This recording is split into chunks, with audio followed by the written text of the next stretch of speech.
In this video, we're gonna take this photo and we're gonna turn it into this photo with just a little transformation technique inside of Photoshop. Well, hi folks, my name is Matt Kloskowski. Welcome to the latest video. In fact, we're gonna do what we did in that introduction little thing that I showed you there. We're gonna do that 5 times with 5 different photos in this video. What can happen? I shoot a lot of landscapes, and wide angle, what'll happen is a lot of your foreground elements will get larger, but because it's wide angle, a lot of your background elements will get smaller. So you could take this beautiful mountain scene, but because you photograph it with a wide angle lens, it'll actually look smaller and off in the distance than it really did in real life. This is a great technique to help that out. What I'm really excited about this is that I decided to do this video yesterday, and I went into my photo library. The first 5 photos that I picked to try this technique on, it worked almost flawlessly, and you're gonna see those 5 photos in this video. So the best part about this is not necessarily something that I had to go search through my photo library, try to find the perfect demo photo online. That's not gonna work other than this perfect demo photo, because I never like that myself when I see examples like it. So I think you're gonna find this one is really, really useful for a lot of your photos. Let's go ahead and dive in. Okay, so let's jump in on our first example here. This one is pretty easy, but you'll notice they will grow in difficulty as we go along. The idea with this is that I want to make something bigger in the photo. So the first thing I need to do is make a selection of it. So we're just going to, and what we do is just very, very loose selection. So in this case, I'm going to use the elliptical marquee tool. I'm just going to click and drag. You can click and drag, and especially when you're using the elliptical selection tool, sometimes if you don't click in the right place, you miss part of it.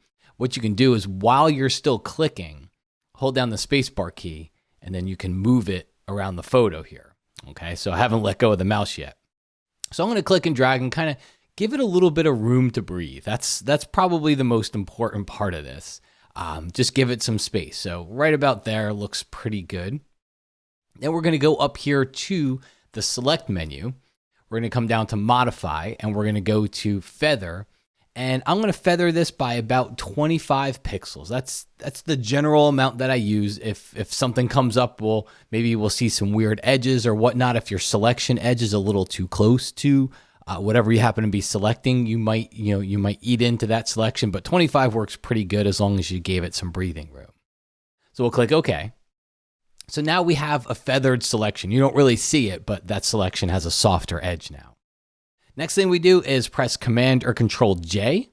It's going to pop it up onto its own layer. So if I turn the background layer off, you will see that's the before photo, or that's not the before. That's the what we just cut out of the original photo. Although we didn't cut it out because it still exists below. And that's a key part of this is you generally just can't cut it out. You have to. It should exist below the photo too, because we might need some texture that's under there in order to actually make this happen. And then simply we just go up to Edit, come down here to Free Transform, and just grab a handle and make it bigger, like so. You can move it around a little bit. Again, depending on where you move it, what you do with it, you might eat into some of the grass that was up here. You might eat into the tree that's down here, but we can take care of that in a second. I'll just hit the little checkbox up there or hit the enter return key, and that commits your transformation. And then from here, you can just press your eraser key, or your E for eraser. You can go select the eraser tool from the toolbox there. Hit the left and right bracket keys to make it a little bigger and smaller. And then here's another big part of this is almost everything you do needs to be feathered. It needs to have a soft feathered edge to it. So for example, when I go up and I look at the brush being used by the eraser tool, the hardness is 0%, meaning it's not a hard brush, it's a very soft edge brush. And that's so important to this because you're going to erase part of this. And if it happened to kind of infringe over any other part of the photo, you want to make sure that you don't see that. Okay, so you can see I am erasing. It's just there really wasn't any problems down here that we had to worry about. Okay. Now, if you're familiar with layer masks, I'm not going to do a tutorial on layer masks in this video. If you're familiar with layer masks and you want to do it the non-destructive way, go right ahead. I have no problem using the eraser tool and being destructive, but I know it gets to be a little bit of a religious debate for some people. So if you want to use a layer mask on here, go ahead, add a layer mask, B for your brush tool, and use black, and you can go in there and you can paint away and remove whatever you need to. okay? So if I hold down, I can give you a before and after. If I hold down the Option key on the Mac or the Alt key on the PC, and I go to the background layer and I click on that little eyeball, if I hold down that Option or Alt key and I click on the eyeball, it'll shut all the other layers off. So I click and that's before and then after. So before and then after. See, we just made it a little bit bigger. Okay, let's move on to another example here. This one is not gonna work so well for an ellipse or a circle. So what I'm gonna do, and for most of these, I'm gonna use the lasso tool. Okay, so just a regular old lasso tool. And what we're gonna do here is just go in and kind of make a selection. And the best thing to do for this is we'll try to do the whole thing. We might have to do the reflection and the rock separately, but we're gonna try to do it all in once. That's the easier way to do it. So we just make a real loose selection around it. And then again, we go up here to the select menu, go down to modify, feather, hit it with about a 25 pixel feather that has softened the edges. And then we press Command or Control J, and that will pop it up onto its own layer just like that. Okay. Now, same thing as before, edit, free transform. If you're using the newer version of Photoshop, you'll be so happy that you don't have to hold down the Shift key to do this anymore. And just kind of go in there and fit that into place so it goes along the horizon line. Hit Enter or Return. And then just like before, press E for your eraser tool or add a layer mask, whichever way you want to go with it. And then again, I use a larger brush. You would think like I'd use a small brush and do that, but the problem with that is it doesn't hide your tracks very well. You'll see the edges along there. So I always use a large brush, and then what I do is I let the edges of the brush eat into whatever I'm working on. And then it's because it's a big, soft, feathered brush, it does a really nice job of hiding your tracks on there. All right. I don't really see any problems up here in the sky. We can maybe click on a couple places in the clouds just to randomize it a little bit, but that wasn't too bad. Just down here, and again, just use a large brush and let the edges eat away into whatever you're painting off. And that's really one of the biggest keys in this whole thing is to know that everything's got to be a soft edge and a feathered edge and a soft edged brush. All right, so something right along there. Again, Option or Alt click on that little eyeball on the background layer, and we have our before photo and our after. Let's see here, moving on down the line. We took a look at that one. This was an interesting one. So I thought it might be neat to extend the framing because I basically used trees to frame this photo. I like the way that it framed it. And honestly, I kind of like it the way it is, but I just thought it would be a good example. It'd be a more difficult example to see what we could do. Could I extend these trees and make them bigger? So let's go through, and I try to trace the boundaries a little bit here. That's just going to help us later on. So just go through like so. Trace around with your lasso tool. Again, select, modify, feather. Hit that with about a 25 pixel feather. Click OK. Command or Control J will pop it up onto its own layer. And from there, we just go into Edit, Free Transform. By the way, from now on, I'm just going to use the keyboard shortcut, which is Command or Control T. And now I can make this bigger. Okay.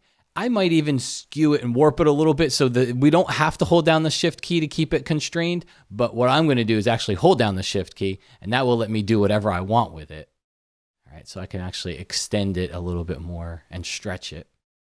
And we're not making it so, we're not enlarging it so much that anybody would ever notice the quality difference in this. So don't worry about that part of it. Hit Enter or Return. And then again, grab your eraser tool, go through. There's a couple of places, I don't see it until I turn it off. So I don't really notice them until I turn it off. And then sometimes I see a couple of little places where the sky didn't quite blend in right. We can go through here and you can kind of erase away some of those leaves, and you'll see that it'll actually do a good job. But as you reveal the ones that were below it, you can do a really good job of getting in there and kind of randomizing that so that the leaves that were below actually mix in with the leaves that were on top. So you just go along here. I don't really see any problems with it. So when I did it before, I noticed a problem in the clouds and I had to just kind of erase away a little bit, but I think I made this one a little bit bigger this time. All right, so something a little bit there. Make sure we don't go down here over the water. All right, and again, Option or Alt click before and after. There's a little bit of a ghosted spot in the leaves here. If I had to fix that, I might go over here and grab my clone stamp tool and make sure sample all layers is turned on, and just Option click on an area and just go over there and maybe kind of clone over a couple of those leaves, and that should take care of filling in any of those spots there. All right, let's see one more here. Let's go ahead. This is a fun one. So an imperfect example, because I was shooting wide, so these mountains in the background are a little bit, they're diminished. You know, they don't have the scale that I hope that they had. So real quick selection here with the lasso. Again, I'm going to do the reflection and the mountains together. Select, modify, feather. Hit it with 25 pixels, Command or Control J to pop it up onto its own layer, and then Command or Control T.